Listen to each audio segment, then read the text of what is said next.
레위기 18장부터 20장까지는요. 이 세 개의 장을 전체적으로 바라보면 일종의 교차 대조 구조, 키아즘 구조로 이렇게 이루어져 있습니다. 즉 18장과 20장이 같은 내용이고 그 중간에 있는 19장이 어떤 핵심적인 내용이다. 이렇게 이해가 됩니다. 레위기 18장에서는 이스라엘 백성이 그런 이방 민족의 관습이나 규례가 아니라 하나님의 명령을 따름으로 말미암아 자신들을 거룩하게 구별해야 된다는 것이 핵심입니다. 마찬가지로 레위기 20장도 이방 민족의 관습이 아니라 여호와의 명령을 따름으로 거룩하게 구별되어야 된다는 것을 강조합니다. 그 사이에 껴있는 레위기 19장은 하나님께서 거룩한 백성을 위해 주신 거룩한 실천에 대해서 언급하고 있습니다. 레위기 18장부터 20장까지 구조뿐만이 아니라 레위기 18장 자체도 역시 키아즘, 즉 교차 대칭 구조로 이루어져 있습니다. 즉 앞에 서론 부분과 뒤에 결론 부분이 거의 같은 내용이고요. 그리고 중간에 내용이 어찌 보면은 오늘 본문에서 하나님께서 이스라엘 백성들로 하여금 경고를 주고 꼭 피해야 될 악한 그런 죄들을 언급을 하고 있습니다. 1절부터 5절까지가 일종의 서론인데요. 그 서론의 핵심은 나는 너희의 하나님 여호와다라는 말씀입니다. 내가 주 너희의 하나님이다라는 말씀입니다. 그래서 5절에서 하나님의 명령과 규례를 지켜 행하면 하나님의 은혜와 복 아래서 풍성한 삶을 누리게 될 것이다 라고 말씀합니다. 마찬가지로 결론에 해당되는 24절부터 30절까지의 내용에서도 핵심은 내가 주 너희의 하나님이시다는 말씀입니다. 그래서 이 30절에서는 이집트의 사람들 그리고 가나안 땅의 사람들의 그런 성문화를 피하고 하나님의 말씀을 지켜 실천함으로 말미암아 하나님의 진노를 피하라고 말씀을 합니다. 그 중간에 6절부터 23절까지는 이스라엘 백성들로 하여금 그들이 떠난 이집트의 문화 그리고 그들이 들어갈 땅 가나안의 문화에서 횡행해지고 있던 그 시대의 풍조와 같았던 어떤 성문화에 대해서 언급을 하면서 그들이 행해진 그 모든 성문화를 철저하게 배격할 것을 촉구를 하고 있습니다. 결국 오늘 말씀에서 하나님께서 이스라엘 백성들로 하여금 결국은 촉구하는 것이 그것입니다.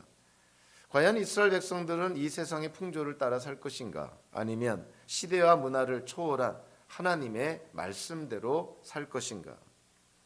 그래서 이스라엘 백성들로 하여금 결단해야 되고 의지를 갖고 노력하며 시대의 문화를 뛰어넘고 배격하고 하나님 나라의 문화를 창조하면서 하나님 나라의 백성답게 살아야 된다는 것이죠.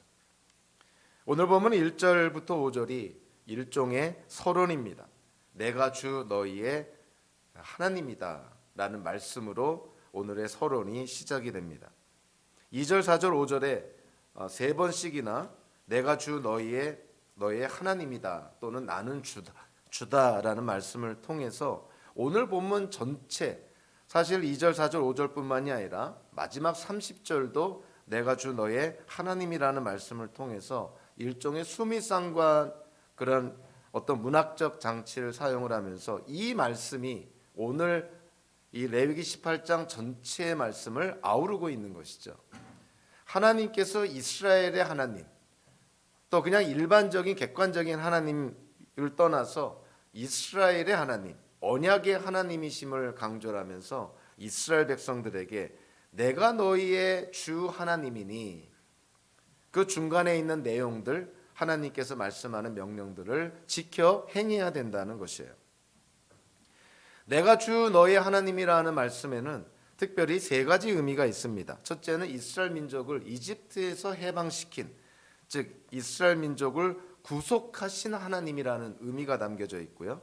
그리고 두 번째는 하나님께서 이스라엘을 하나님의 소유로 삼기 위해서 이스라엘을 따로 구별하셨다는 의미가 있습니다. 그리고 세 번째는 하나님께서 이스라엘을 구속하시고 따로 구별하시고 그뿐만이 아니라 이스라엘 가운데 하나님께서 거하시기 위해서 이스라엘 안에 오신 분이라는 의미가 담겨져 있습니다. 내가 주 너희의 하나님이다라는 이 말씀 안에 하나님께서 구속주이시고 이스라엘 민족을 구별하신 분이시고 또 이스라엘 민족과 임마누엘 하시는 하나님이라는 사실을 내가 주 너의 하나님이라는 이 표현 안에 다 담겨져 있는 것이죠. 이러한 전제하에서 하나님께서 명령을 내리십니다. 특별히 3절과 4절에서 부정적인 명령과 긍정적인 명령을 내리는데 부정적인 명령은 3절에 구체적으로 나와 있습니다. 너희가 나온 이스라엘 땅의 풍습, 이집트 땅의 풍습, 이집트 땅의 규례, 즉 이집트의 문화를 따르지 말으라는 것이죠. 그뿐만이 아니라 이스라엘 민족이 들어갈 땅, 이스라엘 조상들에게 약속한 하나님께서 약속의 땅으로 주실 그 가나안 땅의 문화도 풍속도 규례도 따르지 말아라. 우리가 오늘 6절부터 23절까지 그 이집트의 문화와 가나안의 문화에서 행해지고 있던 성문화에 대해서 우리가 보게 되는데요. 우리는 간접적으로 이 가나안 땅의 그 타락한 그들의 문화의 그런 속성을 바라보면서 왜 하나님께서 이스라엘 민족으로 하여금 가나안 땅을 정복했을 때 그 가나안 땅을 다 진멸하라고 했는지 그 이유를 어느 정도는 좀 이해가 됩니다. 이렇게 타락한 문화 속에 이스라엘 민족이 만약에 그 문화 속에 들어가서 산다면은 이스라엘 민족도 당연히 그 문화에 동화되기가 쉽고 타락하기 쉽고 또 가나안 땅의 문화처럼 이스라엘 민족들로 인해서 세워질 하나님 나라의 문화가 얼마나 오염되고 타락이 될지 쉽게 이해가 됩니다. 그래서 하나님께서 이스라엘 백성으로 하여금 가나안 땅에 들어가서 가나안 족속과 전쟁을 치르면서 가나안 땅을 정복해 나아갈 때 가나안의 족속을 다 진멸하라고 한 이유가 사실은 이 가나안 문화의 타락으로 말미암은 하나님의 명령임을 깨닫게 됩니다. 자, 그런 반면에 4절과 5절에서는 하나님께서 또 명령을 내리시는데 그 명령은 긍정적인 명령이죠. 그 긍정적인 내용이 뭐냐면 4절 5절에 보니까 내가 명한 법도를 따르고 내가 세운 규례를 따라라. 이집트의 풍습, 규례, 또 가나안의 풍습, 규례는 절대로 따르지 말고 하나님께서 주신 말씀, 규례, 법도를 지켜 행하라는 것이에요. 그것이 이스라엘 백성, 하나님의 백성이 살아야 될 모습이라는 것이에요. 이 땅을 살아갈 때 우리도 마찬가지인 것이죠. 세상의 문화가 있고 하나님의 나라의 문화가 있습니다. 세상의 가치관이 있고 하나님 나라의 가치관이 있죠. 즉 성도로서 지켜야 될 하나님께서 말씀하신 가치관이 있어요. 근데 그 두 개의 가치관, 그 두 개의 윤리관, 두 개의 도덕체계, 두 개의 세계관은 당연히 충돌할 수밖에 없습니다. 그래서 우리는 선택해야 되고 우리는 하나를 선택해서 그 하나의 가치관, 세계관에 따라 이 땅을 살아가야 되는 것이죠. 입으로는 하나님의 백성이요, 입으로는 구원받은 자요, 입으로는 하나님의 자녀라고 하면서 그의 삶에서 나타나는 모습이 하나님 나라의 문화가 아니라 하나님의 명령을 따르는 것이 아니라 이 세상의 가치관을 따르고 이 세상의 기준을 따르고 다른 사람들처럼 다수의 의견을 따르면서 그렇게 산다면 그것이야말로 모순이고 위선이라는 것이죠. 하나님의 말씀과 규례와 법도를 지켜 행한다면 오늘 본문 5절에서 하나님께서 약속을 합니다. 그러므로 너희는 내가 세운 규례와 내가 명한 법도를 지켜라. 어떤 사람이든 이것을 지키기만 하면 그것으로 그 사람이 살 수 있다. 나는 주다라고 말씀을 합니다.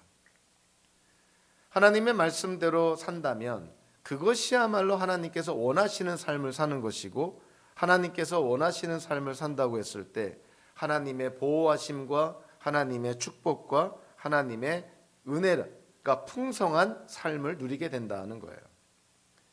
성경은 항상 그러한 논리로 구성이 되어 있습니다. 어떠한 객관적인 진리를 말씀을 하고 그 객관적인 진리에 기초해서 이스라엘 백성이 기독교인이 어떻게 살아야 될지 그 윤리적인 명령을 내리죠.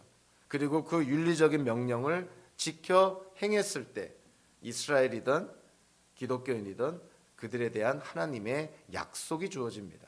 그래서 오늘 본문도 마찬가지인 것이죠. 이집트와 가나안의 규례와 풍습을 따르지 말고 하나님께서 주신 명령, 규례를 따라 행해라. 그러면 하나님의 약속이 뭐냐면 너희가 풍성한 삶을 누리게 될 거라는 것이에요.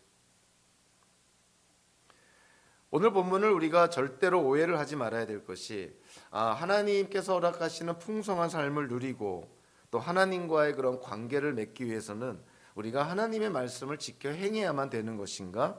이런 어떤 율법주의적인 생각에 빠질 수가 있습니다. 그러나 오늘 본문을 가만히 들여다보면 어떠한 기본적인 사실 위에 어떠한 전제 위에 오늘의 명령이 주어지고 있냐면 분명한 것은 하나님이 이미 이스라엘 백성을 구원하신 후라는 거예요. 하나님께서 이미 이스라엘 백성을 이집트에서 해방시키시고 구속하시고 하나님의 백성으로 삼아주시고 이스라엘 백성과 언약도 맺으시고 하나님께서 이스라엘 백성을 구원하신 후에 하나님의 법을 줍니다. 그러니까 하나님께서 이스라엘 백성에게 먼저 구원을 허락하신 후에 구원받은 백성으로 이 땅을 어떻게 살아야 될지를 하나님의 법을 주심으로 말미암아 그들을 인도하신다는 것이죠.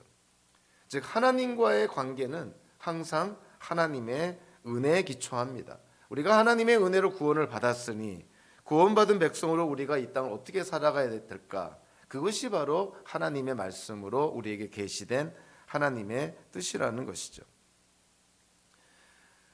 하나님과의 관계는 하나님께로부터 시작을 합니다. 하나님께서 은혜로 이스라엘 백성을 선택하셨듯이 기독교인들도 성도들도 하나님이 택하시고 부르시는 것이죠.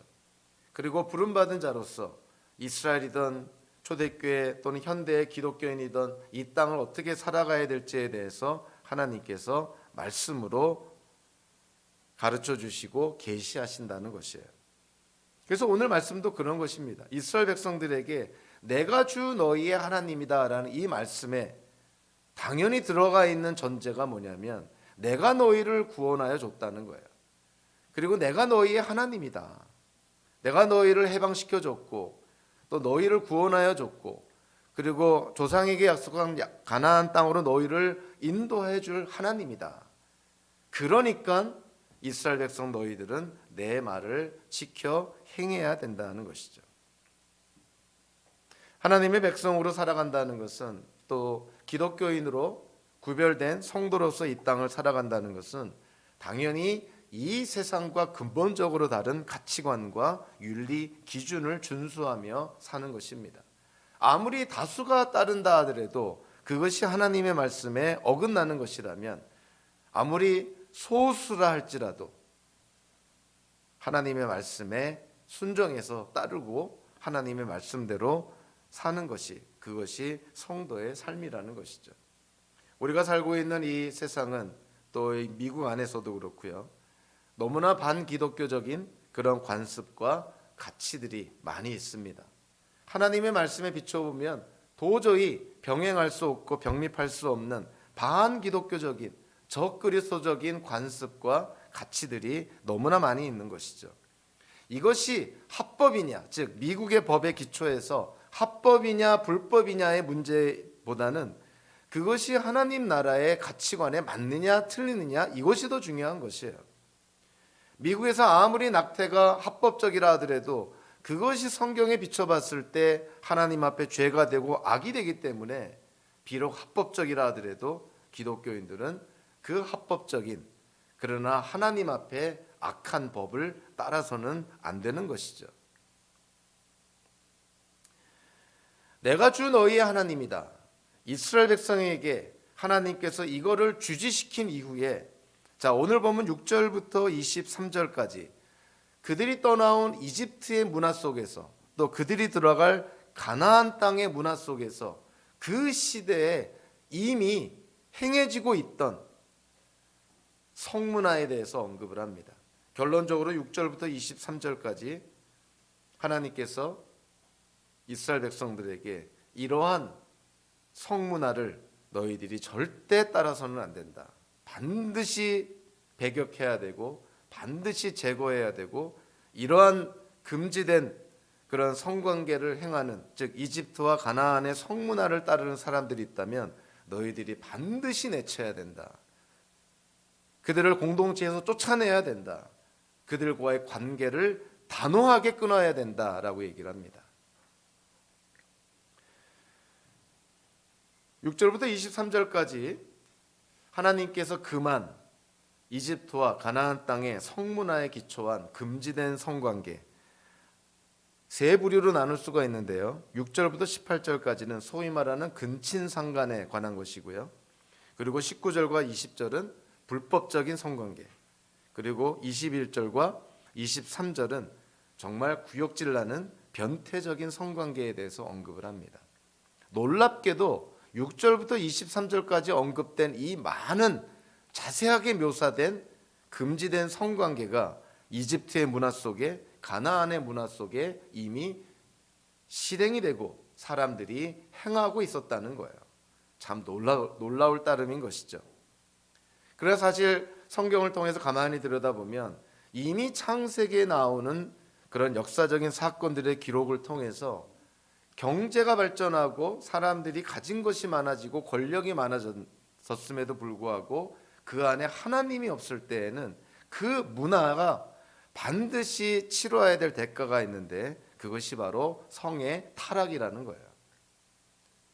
그거는 세계 역사 속에서 변함없는 진리로 와닿습니다. 경제적으로 발전하고 가진 것이 많아지고 부족한 것이 없고 또 힘이 있고 능력이 있는데, 그런데 그 안에 하나님이 없고 하나님이 배제된 그런 사회와 국가, 문화는 예외가 없었습니다. 어느 사회든 어느 문화든 어느 국가든 성의 타락이 있었던 것이죠. 이집트도 예외는 아니었고 가나안도 예외는 아닙니다. 현대도 마찬가지인 것이죠. 한국도 마찬가지고 미국도 마찬가지인 것이에요.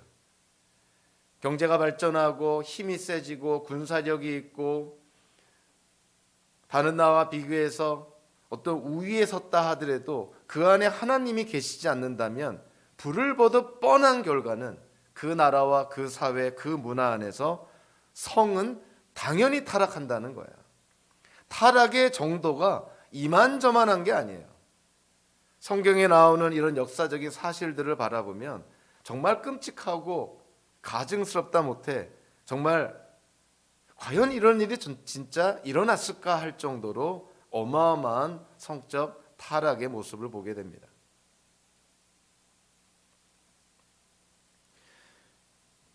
(6절부터) (18절까지가) 정말 우리가 상상할 수 있는 최악의 근친상간의 죄악들을 언급을 합니다.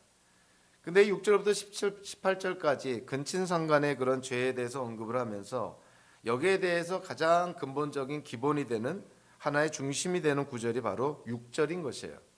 그래서 오늘 본문에서 구체적으로 명시되지 않았다 하더라도 사실은 실질적으로 일어나는 그런 어떤 그런 사례들 가운데 오늘 본문에 나오지 않은 사례들도 6절에 비추어서 우리가 판단할 수 있는 것이죠.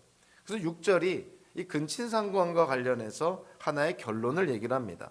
너희 가운데 어느 누구도 가까운 살부치에 접근하여 그 몸을 범하면 안 된다. 나는 주다라고 말씀을 합니다. 가까운 살부치, 좀 직역하면 혈육이라고 볼 수 있는데 혈육이라는 그 의미가 과연 무엇일까요? 가까운 살부치라고 세번역은 번역을 합니다. 혈육이라고 할 수 있는 관계가 우리 특별히 6가지라고 이해를 하는데요. 아버지, 어머니, 아들, 딸, 형제, 자매, 가장 가까운 살부치. 그런데 그들과 그들의 몸을 범하면 안 된다. 그들의 몸을 범한다라고 이렇게 완곡하게 부드럽게 표현했지만 한마디로 이거는 성관계를 의미합니다. 우리에게 가까운 살붙이, 혈육이라고 할 수 있는 피를 나는 그런 가족들과 이런 어떤 성관계를 갖는 것에 대해서 언급하고 있는 것이죠. 그래서 6절이 근친상간의 어떤 그런 기본이 되는, 중심이 되는 구절인데요. 그래서 7절로부터 18절에 이르기까지 다양한 근친상간의 죄들이 언급이 됩니다. 7절부터 바라보면 친어머니와의 관계, 첩이나 계모, 자매, 손녀, 외손녀, 이복누이, 고모, 이모, 숙모, 며느리, 형수나 제수, 의붓딸과 의붓손녀, 그리고 아내가 살아있다면 처제나 처형, 정말 우리에게 가장 가까운 혈육관계와 성관계를 맺는 것, 이러한 근친상간에 대해서 언급을 합니다. 이거는 그냥 상상하는 죄가 아니에요. 이런 일이 일어날 수 있다라고 얘기하는 것이 아닙니다. 이집트의 문화 속에, 가나안의 문화 속에 이미 이와 같은 근친상간의 죄가 실제로 범해지고 있다는 것이죠.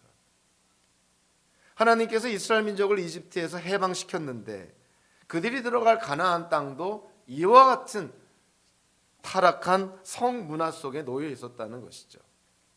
그래서 하나님께서 미리 그들을 경고합니다. 너희들이 만약에 가나안 땅의 그런 성문화에 너희들이 타락하고 오염된다면 하나님이 가나안 민족을 내친 것처럼, 가나안 민족을 토해버린 것처럼 너희들도 토해버리겠다.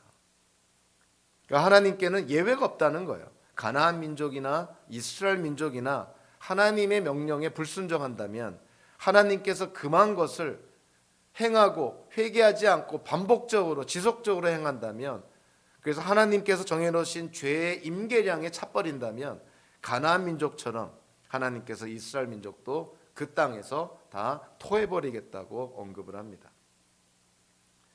참 남의 얘기가 아닌 것이죠. 기독교 국가인 한국과 미국이 성적으로 타락해져 가고 있는 거 우리가 부인하지 못합니다. 가정이 무너지고 교회가 무너지고 관계가 깨져가고 있는 것이죠.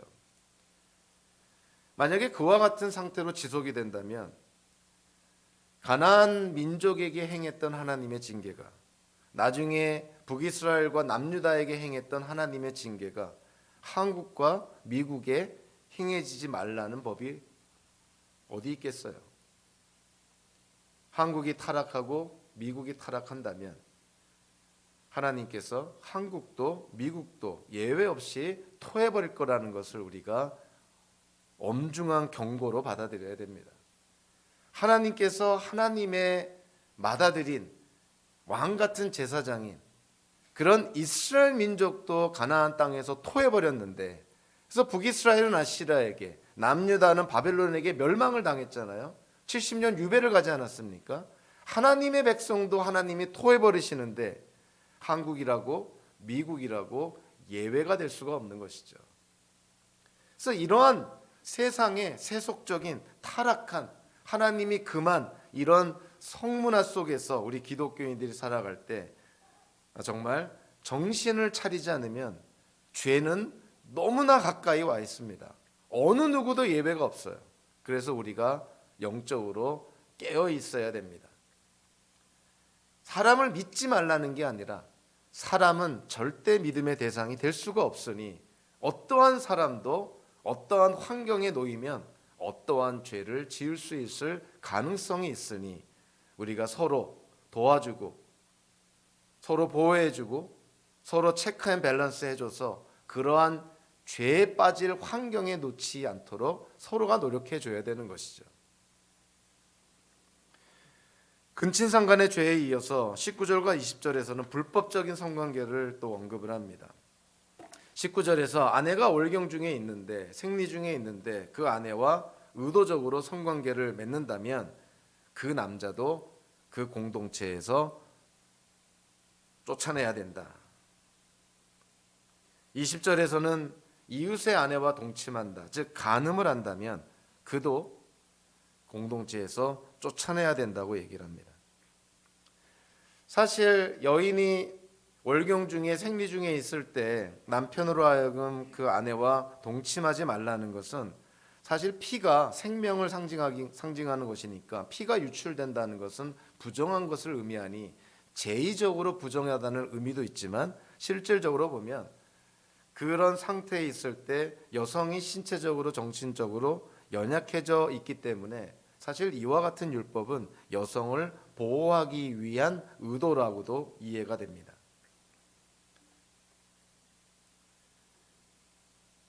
19절과 20절에서 불법적인 어떤 성관계를 언급을 했다면 21절부터 23절까지는 참 그냥 읽기에도 구역질이 나고 가증스러운 그런 변태적인 성관계를 언급하고 있는데요. 21절부터 23절까지 세 가지의 그런 변태적 성관계를 언급을 합니다. 21절에 보니까 몰렉에게 희생제물로 바치다. 문자적으로는 몰렉에게 지나가게 하다라는 의미입니다. 그러나 우리는 구약 성경을 통해서 이 몰렉에게 지나가게 하다, 즉 몰렉에게 바치다라는 이 의미가 사실은 몰렉이라는 우상에게 자기의 자녀를 불에 태워 희생제물로 바쳤다는 것을 성경의 기록들을 통해서 우리는 알 수가 있습니다. 신명기 12장 31절에서도 당신들은 주 당신들이 하나님을 섬길 때 이방 민족이 그들의 신들을 섬기는 방식으로 섬겨서는 안 됩니다. 주님께서는 그들이 신들을 섬길 때 사용하는 모든 의식을 싫어하시고 역겨워하십니다. 그들은 자기들의 아들이나 딸마저도 불에 살라 신에게 바칩니다. 역사서를 통해서 보면 남유다의 아하스 왕 때에도 그리고 가장 악명 높았던 므낫세 왕 때에도 자기의 자녀들을 희생제물로 번제물로 불에 태워서 그런 우상들에게 바쳐졌던 그런 기록들이 그 열왕기하나 대학 역대지하 이런 역사서에 나와 있습니다. 역사서에뿐만이 아니고요. 예언서에서도 나와 있는데 예레미야서라든가 에스겔서라든가 이사야서 이런 데에서도 자녀들을 불에 태워서 우상에게 바치는 그러한 악행들이 기록이 되어 있습니다. 뭐 상상도 못할 일이죠. 과연 이런 일이 정말 일어났을까? 구약의 기록은 정말 사실에 기반한 것일까? 분명 사실에 기반합니다. 이스라엘 백성이 가나안 땅에 들어가기 전에 이미 신명기에서 가나안 땅에서 벌어질 그러한 일들, 그 당시에 고대근동 사회에서 벌어지고 있는 그런 악행들에서 이미 언급을 하고 있고요. 아니나 다를까 이스라엘이 우상숭배의 죄에 빠졌을 때 이스라엘 민족 안에서도 자녀들을 제물로 바치는 천인공노할 인신공양의 죄가 행해지고 있었던 것이죠. 21절이 인신공양에 대한 그러한 경악스러운 죄를 언급하고 있다면 22절에서는 동성애를 금지하고 있습니다. 22절에 보면 성경은 이렇게 기록을 합니다. 너는 여자와 교합하듯 남자와 교합하면 안 된다. 그것은 망측한 짓이다. 분명히 동성애를 금지하고 있고요. 남자가 남자와 성관계를 맺었다고 해서 그 표현만 있다고 해서 여자는 문제가 없다. 천만의 말씀인 것이죠. 신구약 성경을 통해서 보면 남자들의 동성애뿐만이 아니라 여자들의 동성애도 특별히 신약으로 가면 명료하고 명백하게 명시되어 있습니다. 22절에서 새 번역에서는 망측한 짓이다라고 번역을 했는데 이 망측한 짓이다라고 번역된 히브리어 토에바라는 단어는 가증하다는 뜻이에요. 그냥 우리가 망측하다는 것은 아우 보기가 민망해 뭐 이런 정도로 생각할지 모르지만 히브리어 원래 의미는 가증하다는 거예요. 아주 역겹다는 것이죠.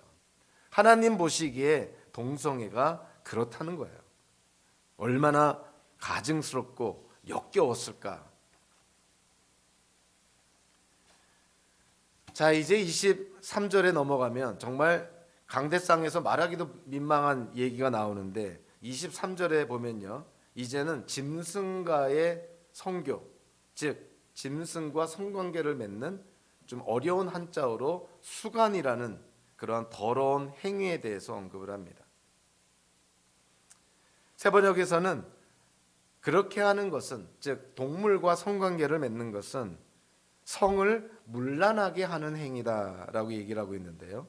이 문란하게 하는 행위라고 번역된 이 테벨이라는 히브리어가 아주 다양한 의미를 사용을 합니다. 그래서 이 문란하게 하는 이 행위라고 번역된 이 테벨이라는 단어를 좀 우리가 좀 눈여겨 볼 필요가 있는데요. 이 테벨이라는 단어는 망측한 것, 역겨운 것, 가증한 것, 뭐 이러한 의미로 사용이 되고요. 그리고 이 테벨이라는 단어는 일종의 혼합, 뒤죽박죽의 의미를 담고 있습니다. 그러니까 하나님께서 정해놓으신 기준이나 표준에서 다 벗어난다는 거예요. 어찌 사람이 짐승과 성관계를 맺을 수가 있겠느냐. 하나님의 형상대로 지음받은 인간이 짐승과 성관계를 맺는다는 것은 사람이 짐승이 된다는 거예요. 그러니까 짐승과 하나가 된다는 것은 짐승이 된다는 거예요. 어찌 그런 일이 있을 수 있겠느냐. 그것이 이집트의 문화 속에, 가나안의 문화 속에 있었다는 거예요. 특별히 그러한 가나안의 문화 속에 이스라엘 민족이 들어갈 거니 하나님께서 가나안 문화에 익숙해져 있는 가나안의 7 족속을 다 진멸해 버리라는 거예요. 이러한 성문화 속에 이스라엘 민족이 들어갔을 때 이스라엘 민족이라고 해서 그러한 성문화에 자유로울 수는 없다는 것이죠. 그래서 하나님께서 현대인들에게 이해하기 어려운 그런 진멸 명령을 내리는 데는 이러한 가나안 문화의 정말 최악의 타락한 상태도 그 원인이 있다고 생각을 합니다. 우리에게 너무나 잘 알려진 책인데요. 좀 책이 두껍고 내용도 좀 지루해서 끝까지 읽기가 쉽지가 않았는데 총균쇠라는 책이 있습니다. 제레드 다이아몬드라는 사람이 지은 책인데 아주 굉장히 유명한 책이죠. 근데 안타깝게도 제레드 다이아몬드는 철저한 진화론자입니다. 그래서 세계의 역사를 총균쇠, 그러니까 총과 이 무기와 그리고 균, 병원균 이러한 측면으로 세계의 역사를 이렇게 풀어 쓴 책인데 진화론자임에도 불구하고 상당히 통찰력 있는 내용들을 많이 언급을 합니다. 좀 지루했지만 책이 두꺼웠지만 끝까지 읽는데 그래도 읽고 나서는 참 유익했다는 생각이 듭니다. 그 총균세라는 책 안에서요. 어떠한 내용의 그 사례를 이 제레드 다이아몬드라는 사람이 얘기하는데 다음과 같은 내용의 사례를 얘기를 합니다. 자기에게 한 의사 친구가 있었는데 그 의사 친구로부터 들었던 얘기라는 거야. 뭐 책에까지 나와 있으니 분명한 사실임에 우리는 의심하지 않습니다. 자, 그 친구로부터 들은 얘기가 그겁니다.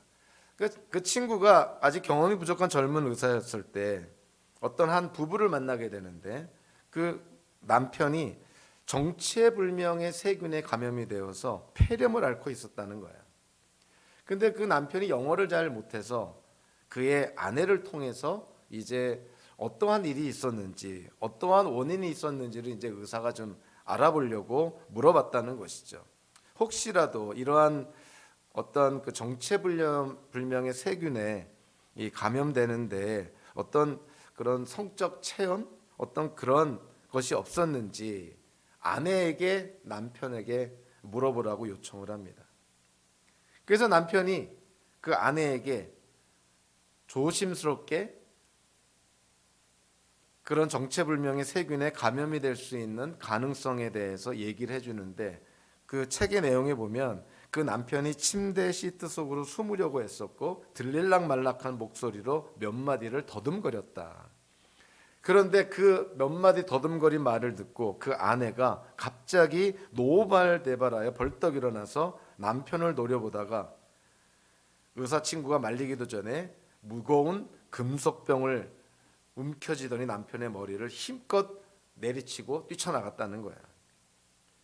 일단 그 남편의 의식을 되돌리기까지 시간이 오래 걸렸고 그리고 그 남편의 그 참 엉터리 같은 영어를 통해서 도대체 무슨 말을 주고받았기에 부인이 저렇게 화가 났는지에 대해서 결국은 오랜 시간이 걸려서 알게 되었다는 것입니다.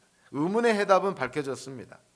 그 남자가 최근에 가족 소유의 목장에 갔을 때 양들과 여러 차례 성교를 가졌다. 그거를 아내에게 고백했다는 거예요.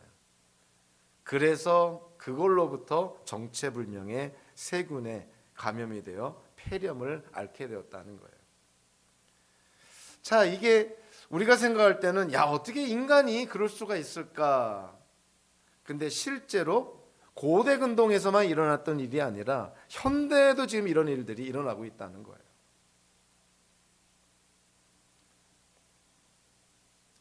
아까도 얘기했지만 히브리어 테벨이라는 단어는 무엇인가 질서정연하지 못하고 엉클어진 상태, 여러 가지가 뒤섞인 상태, 혼합과 뒤죽박죽의 상태, 어떤 학자는 완전성을 이탈한 무질서한 상태, 이렇게 표현합니다.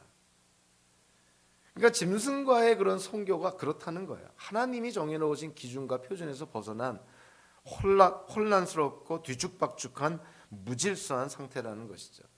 자, 그런데 이 테벨이라는 이 단어가 동물들과의 성교에만 사용된 것이 아니고요. 레위기 20장 12절에 보면 이렇게 말합니다. 시아버지가 며느리와 동침하면 둘 다 반드시 사형에 처해야 한다. 그들이 한 짓은 망측한 짓이다. 이 망측한 짓이라고 번역된 히브리어가 똑같은 테벨이라는 단어예요. 그러니까 성경에서는 시아버지가 며느리와 성관계를 맺는 것이 짐승과 성관계를 맺는 것과 마찬가지로 망측하고 가증스럽고 역겨운 짓이라는 거예요.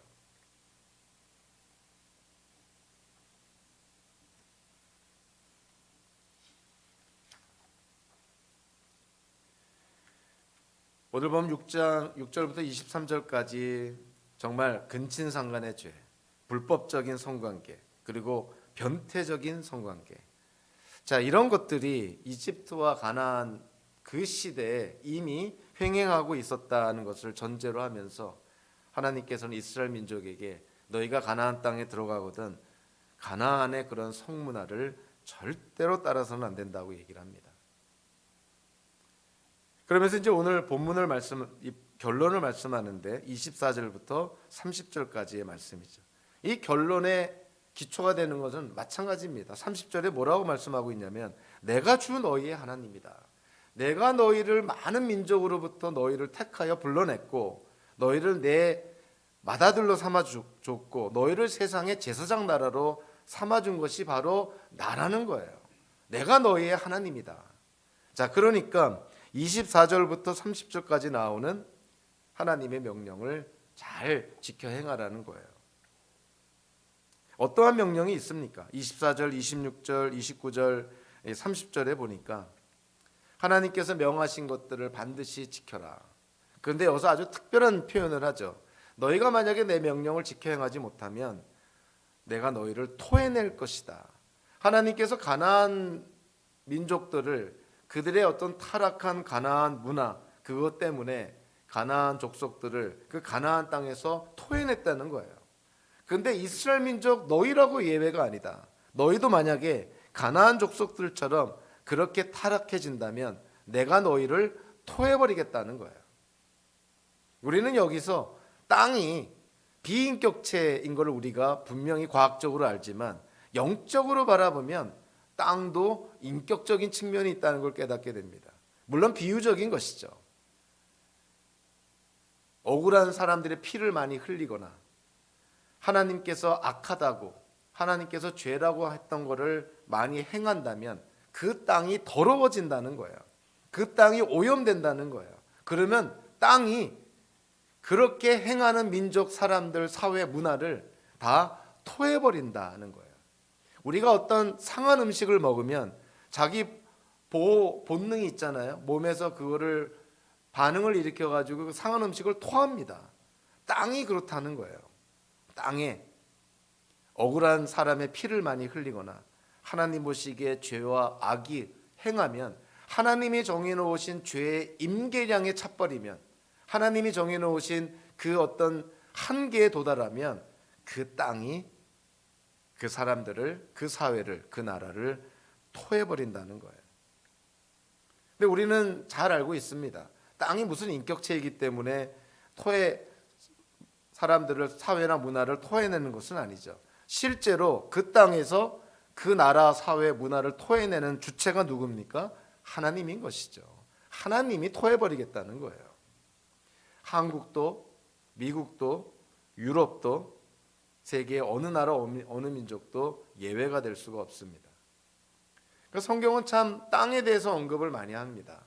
억울한 사람의 피를 많이 흘려서 땅이 더러워지면, 땅이 오염되면 그 땅이 그러한 피를 흘린 사람, 그러한 억울한 사람의 피를 흘린 사회나 문화, 나라 토해버리겠다는 거예요. 그래서 현대를 사는 저와 여러분들이 사회가 타락하고 부패되어져 가고 악해져 가는 것을 그냥 남의 일처럼 바라봐서는 안 되는 것이죠. 우리가 이 사회, 이 문화 속에 살고 있는 한 만약에 그런 일이 없기를 바라지만 하나님께서 정해놓으신 죄의 임계량이 차버려 가지고 하나님께서 이 사회와 문화를 다 토해버릴 수도 있습니다. 이스라엘 민족에게는 이것이 하나의 경고로 들렸지만 실제로 그들의 역사 속에서 하나님의 경고는 실현됐어요. 북이스라엘, 남유다 다 가나안 땅에서 쫓겨나게 됐죠. 가나안 땅이 그들을 토해낸 것입니다.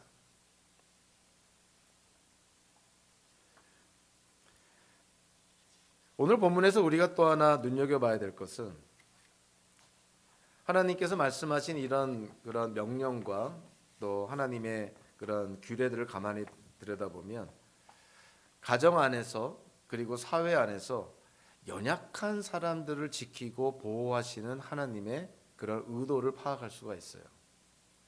이 당시의 가부장적인 제도, 우리가 구약의 이스라엘 민족 그리고 초대교회의 유대 사회에서 그런 여성의 지위 또 자녀들의 지위를 생각하면 이런 하나님의 법은 그런 가정과 사회에서 취약한 계층의 사람들, 여성과 자녀들을 지키고 보호하고자 하는 하나님의 의도가 분명하게 드러납니다. 남자들의 횡포, 가장들의 횡포, 사회에서 힘 있는 자, 권력 있는 자, 가진 자, 이들의 횡포로부터 취약한 소외된 계층들을 보호하시는 하나님의 손길을 우리가 깨닫게 되는 것이죠. 가정 안에서 가장 연약한 그런 보호받아야 될 그런 사람들이 바로 여성이고 자녀들이라는 걸 생각한다면 하나님의 율법이 지향하는 그 방향성을 우리가 좀 눈여겨볼 필요가 있습니다. 가나안 족속들은요 이스라엘 민족에게 심판을 당합니다. 그러나 사실 이스라엘 민족에게 정복을 당하고 심판을 당한 것이 아니라 이스라엘 민족을 도구로 삼은 하나님에 의해서 가나안 민족이 심판을 당하게 되는 것이죠. 그래서 이스라엘 민족이 가나안 땅을 정복하는 것은 첫째로 창세기 15장 16절에서 언급된 것처럼 하나님이 아브라함에게 약속한 것이 이루어지고 성취되는 아주 중요한 의미가 있습니다. 그러니까 가나안 땅 정복은 하나님께서 이스라엘 조상들에게 특별히 아브라함과 야곱과 이삭에게 하나님이 약속한 것의 성취라는 거예요. 하나님은 신실하신 분이시니까. 자, 그런데 창세기 15장 16절에 보면 또 하나의 중요한 단어가 나옵니다. 창세기 15장 16절에 이렇게 말하고 있죠. 하나님께서 아브라함에게 이렇게 말씀합니다. 너의 자손은 4대째가 되어서야 이 땅으로 돌아올 것이다. 하나님의 약속이에요. 근데 16절 후반부에 뭐라고 말씀하고 있냐면 아모리 사람들의 죄가 아직 벌을 받을 만큼 이르지는 않았기 때문이다. 왜 이스라엘 민족이 이집트에 가서 430년 동안 유배생활을 한 후에 가나안 땅으로 들어오게 됐을까? 하나님의 약속의 성취이기도 하지만 가나안 민족들, 가나안 문화가 하나님이 정해놓으신 그 타락한 정도에까지 다다르는 시간이 430년이 걸렸다는 거예요. 거기에는 어떠한 의미가 있습니까? 가나안 민족도 회개하고 돌이킬 수 있는 충분한 시간이 있었어요. 그럼에도 불구하고 그들은 절대로 돌이키지 않습니다. 그들의 죄와 악은 더욱더 심해지고 부패해지고 타락해졌던 것이죠. 그래서 하나님이 정해놓으신 죄의 임계량에 그들의 죄가 다다랐을 때 그때가 이스라엘 민족이 이집트를 나와서 40년 광야 생활을 지나서 여호수아를 중심으로 해서 가나안 땅에 들어가는 때였다는 거예요. 이거는 정말 하나님만이 행하실 수 있는 신비한 역사적인 사건입니다. 그럼에도 불구하고 성경은 분명히 두 가지 사실을 명료하게 명시합니다. 가나안 정복은 하나님의 약속의 성취요, 또 하나는 가나안 민족의 죄에 대한 하나님의 징계라는 사실이에요.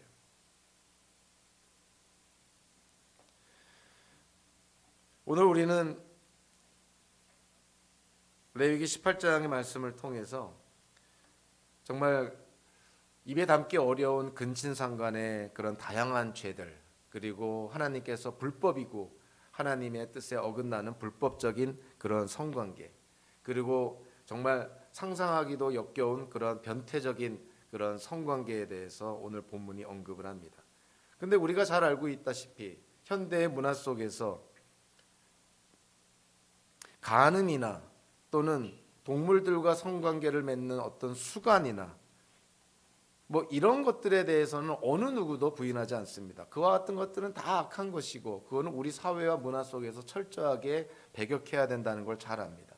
그럼에도 불구하고 오늘 본문에서요, 정말 가증스럽고 역겨운 테벨이라는 그러한 단어가 해당되는 또 하나의 죄가 바로 동성애였던 것이죠. 동성애자들의 인권을 존중해야 된다는 차원에서 동성애자들의 어떤 그 동성 결혼을 합법화하고 그거를 정부에서 인정해 줘야 된다. 과연 이것이 기독교인들이 현대 사회의 그런 인권을 주장하는 사람들의 그런 입장에 편들어서 과연 동성애를 또 하나의 라이프 스타일로 동성애도 합법화하고 그들도 동성 결혼을 과연 인정하는 것이 과연 성경적인가? 그것이 현대 기독교인들이 따라야 될 것인가? 오늘 본문에서는 명료하게 얘기를 합니다. 이 부인할 수가 없어요. 그냥 여러 가지 죄 가운데 하나로 언급된 것이 아니라 이 동성애가 포함된 죄는 어느 그룹과 속해 있냐면 변태적 성관계, 특별히 몰렉에게 우상에게 자기 자식을 불에 태워 바치는 행위, 짐승들과 성관계를 맺는 행위, 그러한 것들과 함께 동성애가 가장 가증스러운 짓이라는 거예요. 몰렉에게 우상에게 자기 자식을 불에 태워서 희생제물로 바치는 행위나 짐승과 성교를 하는 그런 역겨운 행위나 동성애가 같은 부류로 지금 말하고 있는 것입니다. 그러니까 이것이 보통 죄가 아니라는 거예요. 그럼에도 불구하고 현대 사회에서 특별히 정통교단이라고 하는 그런 몇몇 교단에서는 동성애를 인정하고 동성 결혼을 인정하고 동성애자들한테 목사 안수를 주는, 정말 이게 어떻게 이해를 해야 될지 모를 천인공노할 짓들을 범하고 있는 것이죠. 기독교가 먼저 동성애를 인정하니 미국의 세속적인 정부가 동성결혼을 합법화한 것이에요. 누구의 잘못입니까? 이것이 미국 정부의 잘못인가요? 기독교의 타락이고 기독교의 변질이라고 밖에는 말할 수가 없는 것이죠. 만약에 이것이 계속 악화가 된다면 가나안 민족이 가나안 땅에서 토해진 것처럼, 이스라엘 민족이 가나안 땅에서 약속의 땅에서 토해진 것처럼 한국도 미국도 예외가 될 수는 없다는 것이죠. 저와 여러분들이 오늘의 말씀을 통해서 우리가 하나님의 백성으로 또 하나님의 자녀라는 정체성을 갖고 우리가 이 땅을 살아갈 때 적어도 하나님의 백성이라면 하나님을 왕으로 삼는 하나님 나라의 가치관을 기준으로 살아가야 될 것을 우리는 당연하게 생각해야 됩니다. 우리에게 하나님 나라의 가치관, 세계관이 과연 무엇일까? 하나님의 말씀을 통해서 하나님이 예스라고 한 것은 우리가 예스라고 답할 수 있어야 되고 노라고 말한 것은 노라고 답할 수 있어야 됩니다. 비록 우리가 소수 의견이라 할지라도, 절대 소수 의견이라 할지라도 진리를 진리로, 거짓은 거짓으로 밝힐 수 있는 그러한 우리가 되어야 된다는 것이죠. 오늘 저와 여러분들의 말씀 속에서 이집트의 문화나 가나안의 문화를 따르지 말아야 될 뿐만이 아니라 이런 어떤 소극적인 측면뿐만이 아니라 하나님의 말씀을 적극적으로 지켜 행하는, 그래서 하나님께서 베푸시는 그러한 신령한 축복과 하나님께서 베푸시는 풍성한 삶을 누리시는 저와 여러분들 되시기를 주님의 이름으로 축원합니다. 기도하겠습니다. 하나님, 오늘도 너무나 불편하고 어떤 때는 역겹고 어떤 때는 가증스럽고 또 한편으로는 참 인간이 타락하면 이렇게까지 밑바닥을 칠 수도 있구나 하는 현실을 또한 깨닫게 됩니다. 우리가 살고 있는 이 사회, 또 우리가 구성하고 있는 이 문화, 또 우리의 인생, 정말 하나님의 말씀과 규례와 법도를 지켜 행함으로 말미암아 하나님께서 허락하시는 풍성한 삶을 누리는 모든 성도들 되게 하여 주시옵소서. 예수님의 이름으로 기도하옵나이다. 아멘.